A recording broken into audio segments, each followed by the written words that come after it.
जैसा कि हमने और टर्मिनोलॉजी में पढ़ा, diffusion pressure, osmotic pressure, pressure potential. इसमें जो था थोड़ा सा डिफरेंट नाम दिया गया है, वाटर पोटेंशियल या जल विभव। जल विभव के साथ साथ एक और टर्म आती है केमिकल पोटेंशियल। तो रासायनिक विभव पदार्थ की कार्य करने की क्षमता का द्योतक है। इसका मान निश्चित ताप व दाब पर पदार्थ की मोलर सांद्रता तथा प्रति अणु मुक्त ऊर्जा पर निर्भर करता है। पदार्थ की प्रति मोल मुक्त ऊर्जा उसका रासायनिक विभव है।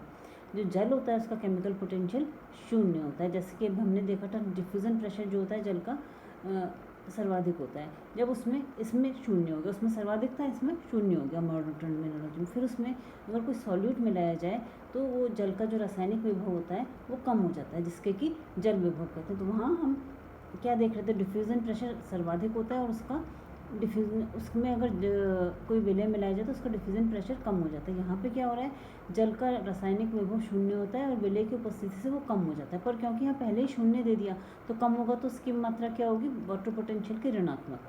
तो जो जल विभव है उसका अधिकतम मान शुद्ध जल में शून्य होता है। विलय कण की उपस्थिति में जल अणुओं की मुक्त ऊर्जा कम हो जाती है और जल विभव ऋणात्मक हो जाता है। उच्च जल विभव से कम जल विभव जो होता है वो अधिकाधिक ऋणात्मक होता जाता है। फिर एक चीज़ आती है सॉल्यूट पोटेंशियल, जैसा कि प्रेशर पोटेंशियल था।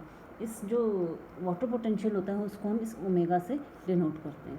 फिर सॉल्यूट पोटेंशियल ओमेगा एस से लिखा जाता है और इसको ऑस्मोटिक पोटेंशियल भी कहते हैं। विलय की उपस्थिति द्वारा जल की मुक्त ऊर्जा को कम करने वाली मात्रा सॉल्यूट पोटेंशियल कहलाती है। एक और जो होता है फिर प्रेशर पोटेंशियल होता है, जो कि सॉल्यूट पोटेंशियल बराबर होता है ऑस्मोटिक पोटेंशियल का, और प्रेशर पोटेंशियल होता है टर्गर प्रेशर के बराबर। प्लांट सेल में जल में प्रवेश के द्वारा सेल वॉल पर दबाव डालता है। प्लांट सेल में जब जल प्रवेश करता है तो सेल वॉल पर दबाव डालता है, इसको कहते हैं प्रेशर पोटेंशियल। तो मॉडर्न टर्मिनोलॉजी में जो डिफ्यूज़न था ऑस्मोटिक प्रेशर था, डिफ्यूज़न प्रेशर तो होता है डिफ्यूज़न पोटेंशियल, डिफ्यूज़न प्रेशर होता है वाटर पोटेंशियल, और जो ऑस्मोटिक प्रेशर होता है वो होता है सॉल्यूट पोटेंशियल, और वाटर जो टर्गर प्रेशर होता है वो होता है प्रेशर पोटेंशियल। तो वही चीज़ें थी, उनको थोड़ा सा डिफरेंट तरीके से डिस्क्राइब किया गया। इसके बाद हम अगर वाटर रिलेशंस देखते हैं, वाटर रिलेशन में किस तरह से कब कोई सेल टर्गेट होगी, कब वो फूलेगी और कब उसमें सिकुड़ेगी। तो उसके लिए हम देखते हैं, ये एक डायग्राम के द्वारा बताया जाता है। ये है फुली फ्लेक्सिड सेल और ये fully turgid cell. Fully turgid cell मतलब फूली हुई, और ये है पूरी तरह से सिकुड़ी हुई सेल, जिसमें कि सेल वॉल से जो साइटोप्लाज्म है वो अंदर की ओर आ जाता है। तो हम क्या करते हैं, अगर एक फुली फ्लेक्सिड सेल को पानी में डालेंगे तो क्या होगा, जैसे जैसे वो पानी एब्जॉर्ब करेगी वैसे वैसे उसका प्रेशर पोटेंशियल बढ़ेगा या उसका टर्गर प्रेशर बढ़ेगा। हमने देखा था जैसे जैसे कोई सॉल्वेंट सॉल्यूशन में एंटर करता है तो उसमें प्रेशर पोटेंशियल टर्गर प्रेशर बढ़ता है, तो यहाँ टर्गर प्रेशर बढ़ता जाएगा। एक टाइम पे क्या आएगा, सेल पूरी तरह से फूल जाएगी।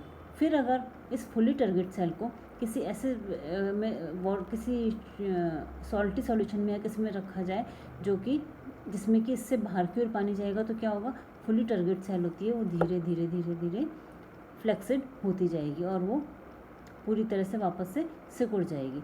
तो इस तरह से फुली फ्लेक्सिड सेल जो होती है, डीपीडी होता है ओपी माइनस टीपी, या इसको उसमें देखेंगे मॉडर्न टर्मिनोलॉजी में तो wall pressure is equal to solute potential और प्रेशर पोटेंशियल।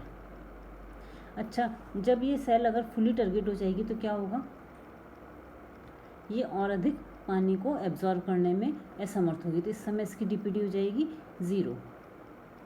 और जब सेल जो बिल्कुल फ्लेक्सिड होगी तो क्या होगा, इसकी डीपीडी होगी ओपी के बराबर, और इस टाइम पे टर्गर प्रेशर 0 हो जाए, क्योंकि सेल वॉल से बिल्कुल अंदर की ओर आ चुकी है और उसमें टर्गर प्रेशर या वॉल पे के ऊपर बिल्कुल प्रेशर नहीं पड़ रहा। तो इस जगह हो जाएगी DPD is equal to OP. तो जो फुली फ्लेक्सिड सेल होगी इसमें diffusion pressure deficit osmotic pressure के बराबर होगा, क्योंकि उसमें कहीं भी कोई प्रेशर पोटेंशियल या टर्गर प्रेशर नहीं है। जबकि जो फुली टारगेट सेल होगी, पूरी की पूरी फूली हुई सेल होगी, उसमें डीपीडी 0 होगा, क्योंकि उसमें ऑस्मोटिक प्रेशर और टर्गर प्रेशर बराबर हो जाएगा।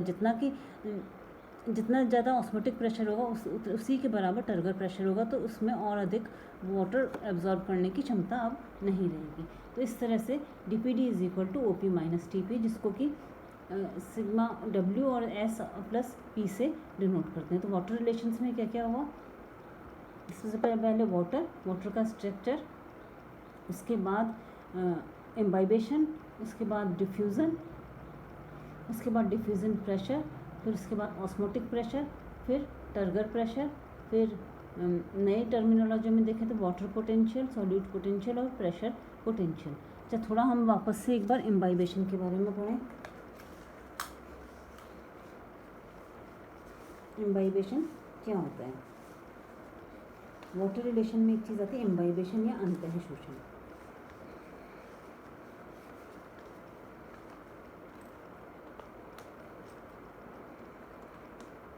अंतः शोषण किसे कहते हैं? किसी पदार्थ के ठोस कणों द्वारा द्रव या जल का अधिशोषण अंतःशोषण कहलाता है।